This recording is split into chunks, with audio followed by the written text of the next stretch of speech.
Here we are, Easter morning, perched in the upper deck of the bus from Granada to Madrid.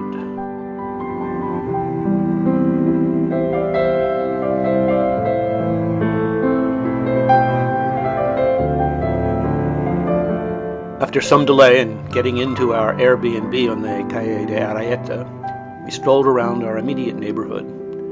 Please notice the beautiful dapple gray standing sentry outside the Starbucks under the Teatro Real's anniversary banner.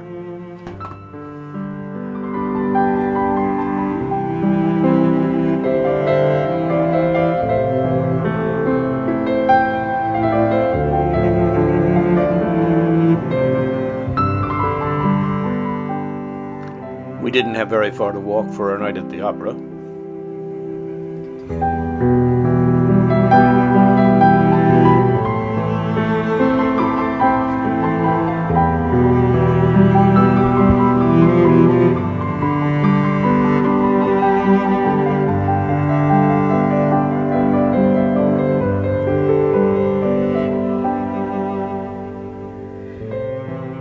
The fact that Madrid's cathedral, which faces the royal palace, is so new came as a surprise. It was completed actually as recently as 1993.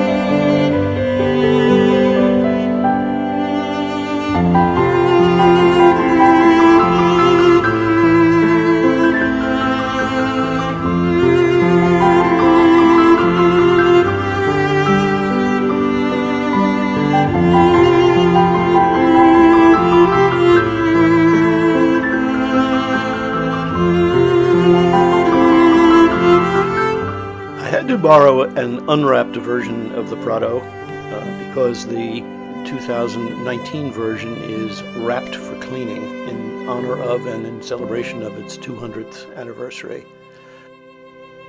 Except for this one inadvertently illegal shot, I took no photographs inside the Prado because the Prado does not permit them.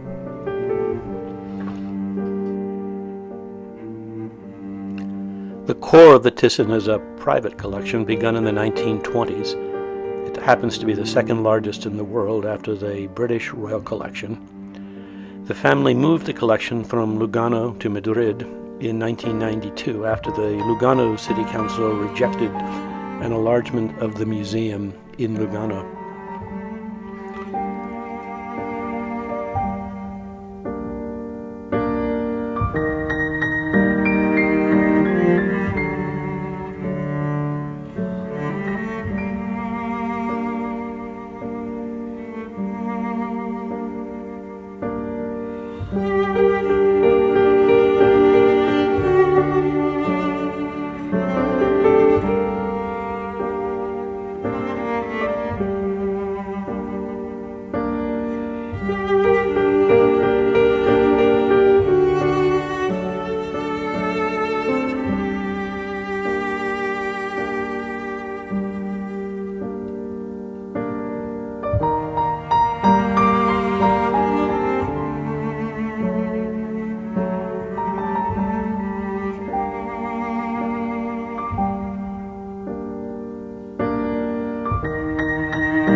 wanted particularly for me to capture the ermine in the corner.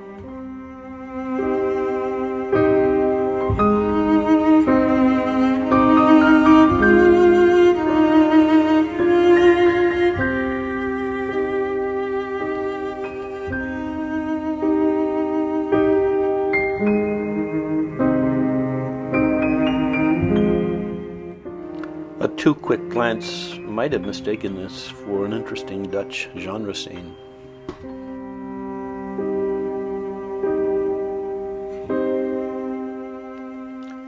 This glorious Caravaggio has just returned to display after a year of restoration.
We made a quick stop at the Museo Naval as we walked up the Paseo del Prado.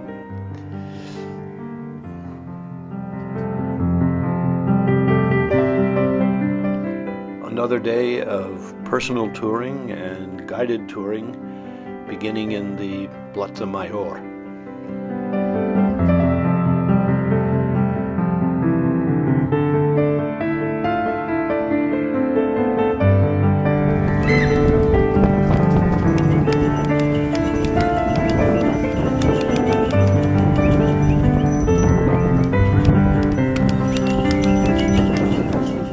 And the gremlin practicing courtly Silviodoro manners.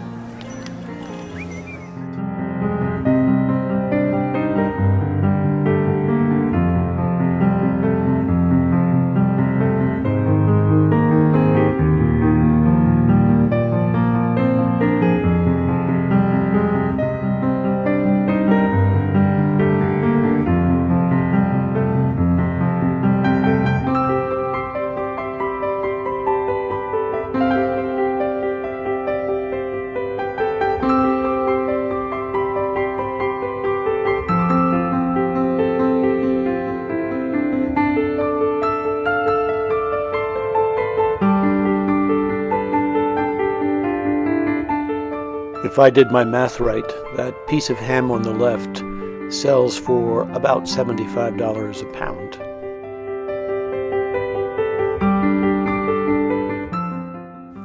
Le Cahier de la Québécois commemorates a cautionary tale of a crime of robbery and murder of a rich priest, when after years had gone by, the criminal is unmasked.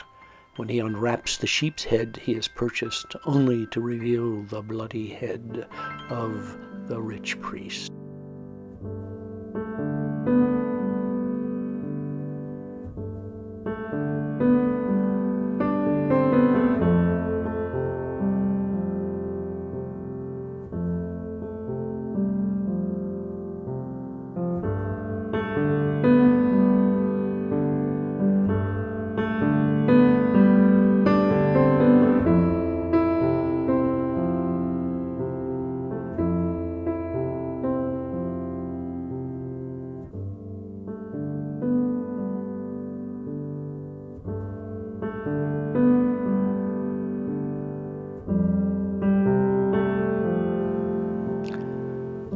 I had to borrow this photo of Picasso's great painting of the horrors of war I remember first seeing it in the Museum of Modern Art in New York in the 1970s.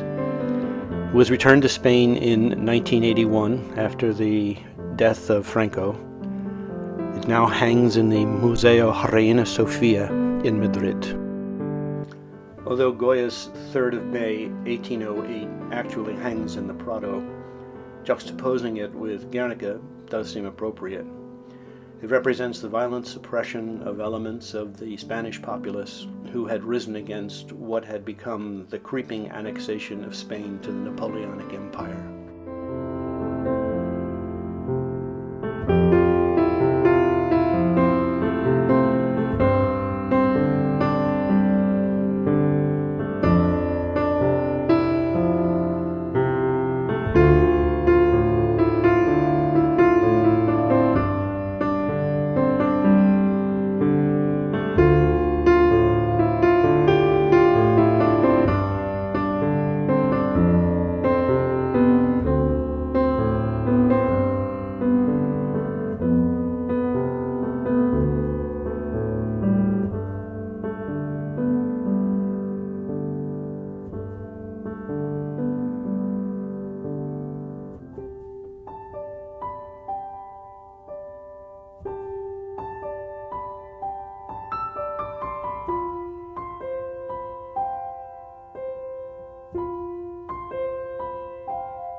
Our second guided tour was led by an American expat named Lauren. We two were the whole tour group. It was built around 4 stops for breakfast tapas. It was just as well that we ended up making a very long walking detour to our next destination, which was a second day at the Prado. 4 different kinds of breakfast of champions, the tapas were not.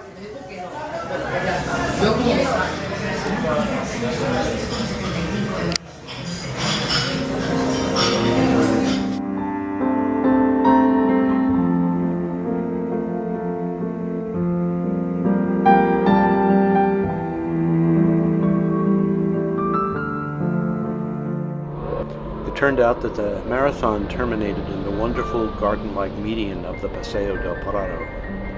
For no particular reason, we had chosen to walk up down the western side of the median, only to find, long past the Prado, fading in the distance, that we had to backtrack a long way to get to the museum side of the Paseo, as uncrossable barriers had been erected all along this end section of the marathon route.